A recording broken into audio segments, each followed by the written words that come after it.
So to continue our discussion on finding the equation, what if it just gives us the visual or the graphical representation of the equation? We have to determine what the equation is from the graph. So I have two examples here, one of a positive slope, one of a negative slope, and we're just going to work our way backwards and determine what the y-intercept is and what the slope is so that we can plug them in to the equation of the line. So starting with our blue graph, I'm going to go ahead, and we know that we're going to have a y equals, right? Because y is going to be by itself. So what we need to do is determine what the slope is. So find two intersections where the graph crosses on the rectangular coordinate system. So I made these a little bit easy so we can see very easily that they cross at the y-axis and the x-axis. So we can just kind of count down and over. So on this one, our rise is going to be negative because we're going to have to go down to get to the next point. But how many units are we going down? Well, we're going down 1. And then how many units are we going over to get to the next point? 1, 2, 3. So our slope is a negative 1/3.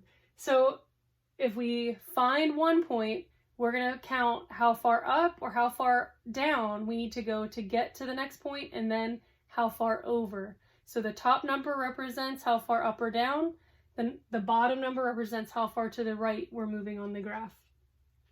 So is this our equation? No.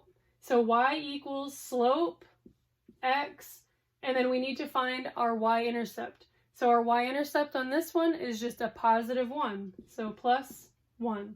So the equation of this line is y equals negative 1/3 x plus 1.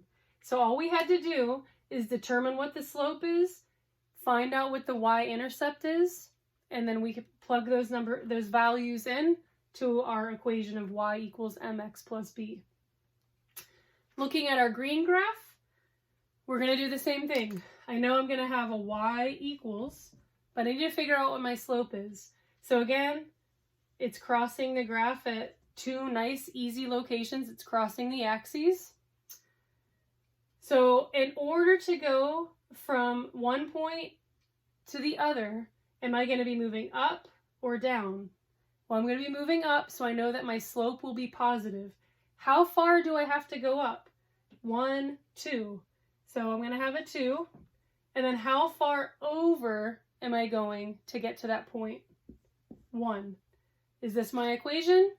Nope. Our generic formula is y equals mx, so our slope x, and then plus b. So what is our y-intercept on this graph, on this line?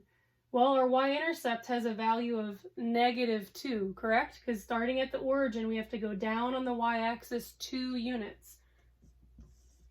So our equation would be y equals 2x minus 2. So if you wanted to write it like that, 2x minus 2, you could.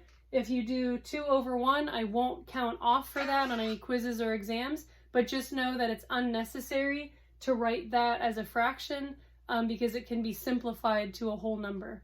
So this just gives you a couple examples of how to find the equation when you have the line graphed already.